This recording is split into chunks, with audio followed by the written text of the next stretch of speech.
What really triggered you to be a politician? More and more and more involved, and eventually I ended up running for US Congress. What are your priorities as a US Congress office holder? For communities of color, just rights overall. We need healthcare that's affordable and accessible to everyone. Public education, there's just so many issues that are near and dear to my heart. I want to know your opinion about the undocumented people who are crossing the border. So that a lot of the issues, and even fentanyl, which is a huge problem right now with deaths in the US, there's technology for detecting fentanyl when it comes across the border. How do you see the relationships between US and Pakistan and also with the rest of the South Asian countries? Pakistan is a key trade partner for the US, as well as South Asian countries. I believe we need to respect that, and we need to treat them accordingly. Ms. Jones, what are the core issues you want to resolve being a US congressperson? Well, address healthcare, making sure that it's affordable and accessible to everyone. Give any message to the Pakistani community? I value the contributions that the Pakistani community has brought to the US, the rich culture and the food, and I look forward to working with you to create legislation.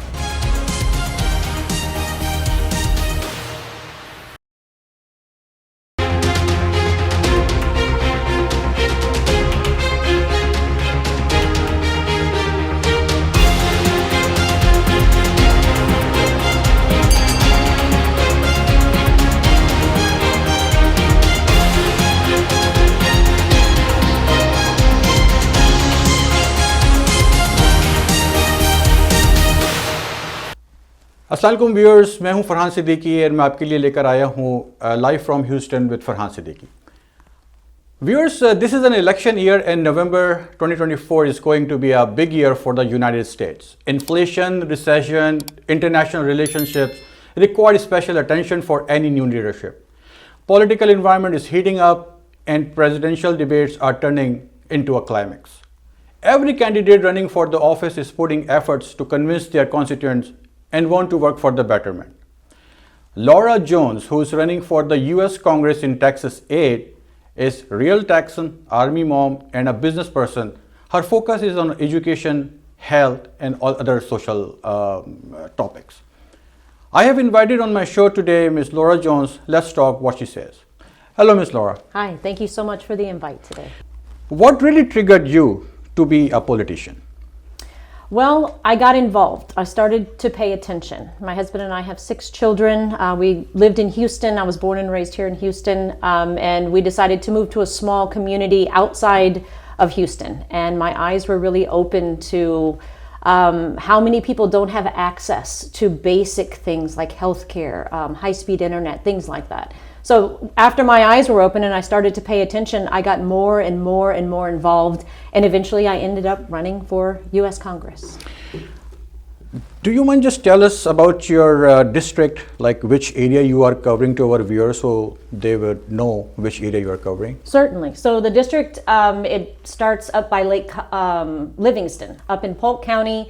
It's part of Walker County. The northern half of Montgomery County. I live in San Jacinto County. And then in Harris County, it's northwest Harris County, and it goes down into part of Katy and part of Cypress. What are your priorities as a US Congress office holder? What will be the areas where you would be focusing? Well, I'm focusing on women's rights, voters' rights, rights of the members of the LGBTQ plus community, rights for communities of color, just rights overall. We need healthcare that's affordable and accessible to everyone. There are still so many Americans who are underinsured or uninsured. They just cannot afford healthcare, the cost of health insurance. So those, everything across the board, the economy, public education, there's just so many issues that are near and dear to my heart because I've traveled around the district and talked to so many people about the things that matter to them. And they also matter to me because I am one of the people. Right. Ms. Jones, you mentioned about the medical, the insurances and everything. So what do you think, what characteristics or attributes you want to bring to reduce the cost of the insurance? Any attributes you are thinking of? Well, just for myself personally and my family, my husband and I don't have employers that provide health insurance. So the health insurance marketplace, the Affordable Care Act, has made it possible for us to have affordable health insurance. Affordable as long as you don't have major surgery, as long as you don't get a terminal illness. So I believe that expanding the Affordable Care Act would be a good step in the right direction, but I am open to anything that helps the American people. That's good. We were just going through with the Constitution, like for the Congress of Texas. So we came across with Article 1, Section 8. How does it affect the people of the United States? Well, it gives, I took some notes here, so I don't want to get it wrong. So the U.S. Constitution grants Congress the power to levy taxes and regulate spending to fund essential services like Social Security, Medicaid, and federal education programs. So through that article, the U.S. Congress can vote to increase funding for things like Social Security or protect Social Security, add vision and dental to Medicare for seniors, so things like that. So, Ms. Jones, I wish you select and or you win. So what are the constitutional powers of the US Congress? You as an office holder, how you can basically implement this article or the Section 8 or something? How would you do that? Well, to submit a bill or to vote on a bill that would increase funding and spending for Social Security, for example. But there are many other key. Sure. Let's see. So with the powers of the Congress, there's funding, legislation, oversight, hearings, treaties, appointments, impeachment, and war declaration. So those are the powers and duties of the U.S. Congress. How satisfied are you based on the current leadership, like the presidents or the existing Congress people? Like, are you satisfied the way they are working for the communities or the people of the United States? No, and that's one of the reasons that I'm running. I've noticed the imbalance. So our government is by the people, for the people, but it seems that a lot of elected officials are working for billionaires, they're working for special interest groups, they're working for big business. And laws are being passed that are hurting regular, average, everyday, hardworking people. And it profits the larger corporations and the billionaires. It doesn't help people like me, like us. Do you anticipate any tax reduction, like the rates of the taxes? Do you see anything that you will be working for? Like any reduction of the interest, the tax rates for the people of the United States? Well, Vice President Harris has mentioned she has several plans, and one is to let's see, so to build millions of new homes. You know, we have an affordable housing crisis right now. Correct. Across the United States, but here in Houston for sure. Right. And so there would be millions of brand new homes. There would be tax breaks for families. Several different types of tax breaks, which average working people could definitely use the help. And then a ban on grocery store price gouging, because so many people, even though the inflation numbers are down, statistically, people don't see that in their daily lives. They go to the grocery store and they're buying less because they can afford to buy less, because prices, they're up across the board. I'm glad you brought it up for the recession. How do you see this inflation and the recession factors here in the economy? And what are the solutions for overcome all these weaknesses? What do you think? Well, I think a lot of it is corporate greed. So we can call it inflation, but the big companies, they just keep raising prices. And then to be competitive with one another, another store raises prices. Correct. So there really is no specific reason to keep raising prices and requiring us to pay more for gas and groceries and the essential things that we need on a daily basis. Our wages are not keeping up with the rising prices, and that's a huge problem. But we live in a capitalist society. So, you know, how do you regulate big business when when a portion of your elected officials seem to be working for big business, giving them more and more and more in tax breaks, and the American people, we're paying a very high tax rate compared to what we've paid historically. Correct, because I was reading the newspaper today as well. Like there are a couple of companies, I would say like a big giant companies, they are also laying off the people. Inflation is on the other hand, and the recession is on the other hand. So it's a tough lifestyle, especially for the new immigrants. I want to know your opinion about the undocumented people who are crossing the border. What do you have anything to say about that? Well, I am for secure borders. I believe the bipartisan border bill that was presented to the federal government that failed to pass in the Senate, that was a great start. So there was funding there to increase border agents, to more money for the judges so we could expedite the process. There was money in that bill for increased technology so that a lot of the issues, and even fentanyl, which is a huge problem right now with deaths in the US, there's technology for detecting fentanyl when it comes across the border. So I believe that border bill, that bipartisan border bill, would have been is a great start to starting to address a lot of these things that are going on. Ms. Jones, I heard across the border, the cartels, the gangsters, they are crossing the borders, they are doing their business here in the United States. Are there any measures being taken off, like to prevent all these kind of people? Well, I do believe that the state of Texas and some of the other border states are doing what they can as far as much funding as they have to hire the border agents. I do believe that technology is a much better thing to do than to build a physical border wall, because there's just so many miles where you can't build a border wall. You can't build it on the ocean. So I believe that technology is the best way to move forward with this. United States is a great place to live. People want to come here to thrive. The American dream, a lot of people know about it. So we do need people to come here legally. They need to go through the process. I do believe we can improve the process. We can expedite the people that are allowed to stay. We need to get them settled as quickly as possible, and the people that will not be allowed to stay, we need to expedite that process to get them back to the country where they came from. Fair enough, fair enough. How do you see the relationships between US and Pakistan, and also with the rest of the South Asian countries? Well, Pakistan is a key trade partner for the US, as well as South Asian countries. I believe we need to respect that, and we need to treat them accordingly. So we need the trade with Pakistan and with the South Asian countries. I believe it's a great relationship, and we need to continue that relationship. So you will basically support the Pakistani the people here in the United States, because what I have learned, that the Pakistani community is very hardworking people, honest, they are family oriented people. And back home, whatever the situation is, but they are very patriotic. Whether they live here in United States of America or they live in Pakistan, the economical situation in Pakistan is so bad. Like it's a hidden truth kind of a thing.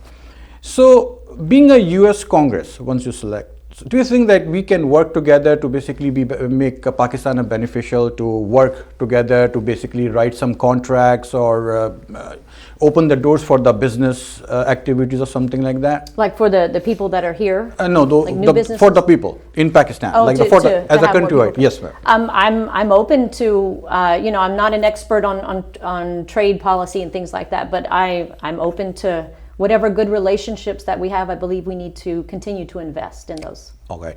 How US Congress vote for any resolution? What is the minimum requirements to pass? Well, I just have that down here too, so I don't get it wrong.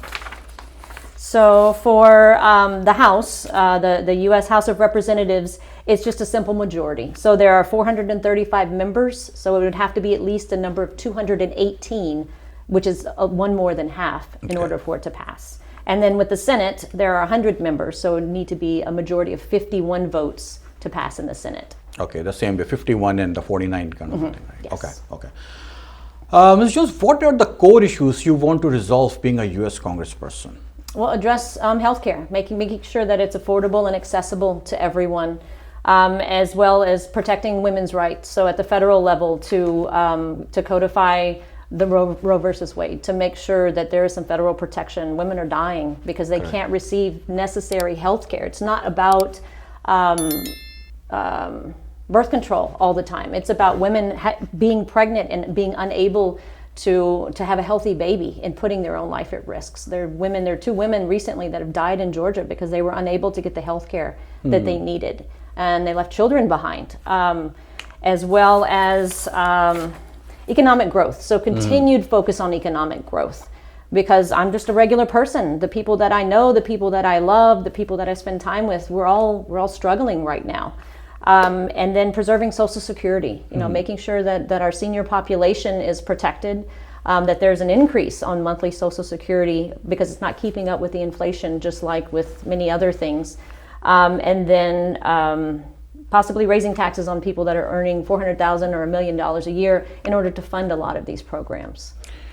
Ms. Jones, you talked about the health issues. How do you see the abortion bill? Like, do you back up that, or you have still some reservations about the abortion thing? Like what the state of Texas is doing? Yes, correct. Oh, no. I believe that abortion is healthcare. I believe that it's a woman's right to make decisions about her own body. Okay.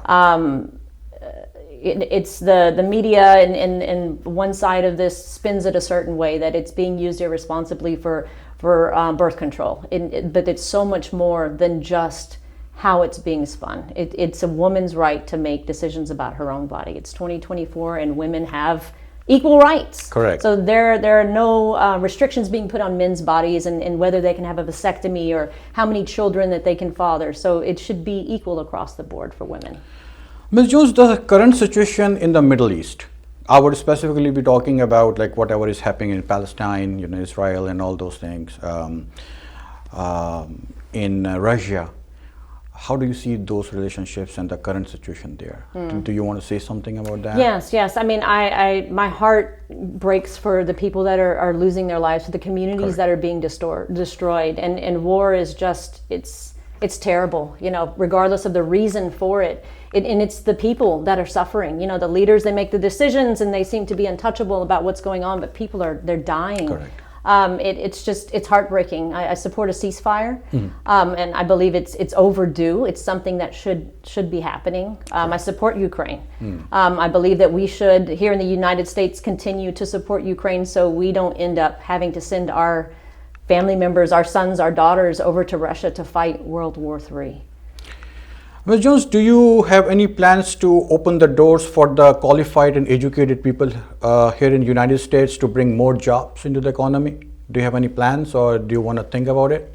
Oh, I mean, we could always improve that situation. There are a lot of products that are being made overseas, and I mean, even our meat, I think, is coming from Latin America. Correct. The majority of our meat, our lumber comes from, I think it's Canada. So Correct. I mean, there are a lot of things that we used to produce here in the United States that we do not anymore because it's cheaper to buy and produce overseas. So as long as it makes sense for what's going on here, I mean, it provides jobs for Americans, and I believe that corporations should be held accountable for how they spend their money. And that's one way, is bringing jobs back here so people can work.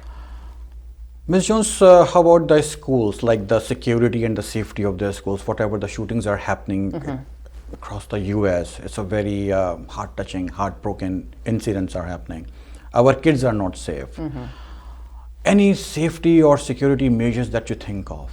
How do you want to communicate this very core issue to the higher authorities? Well, I believe we need common sense gun legislation. I don't believe arming our teachers is the answer to this problem. I believe that we need to strengthen the red flag laws. I believe that we need to have a database for mental health and those that are identified as not being able to buy a firearm. I believe that needs to be expanded and invested in, because a lot of the issues that are happening, they're mental health issues where it could be stopped before things even get to this point. And suicide is a big problem with our veteran community and with a lot of teenagers, and then with people that are struggling with mental health issues too, where they should not have access to a gun. They should not be able to purchase a gun or purchase ammunition. Right. So I believe that mental health is a huge part of the problem that needs to be addressed.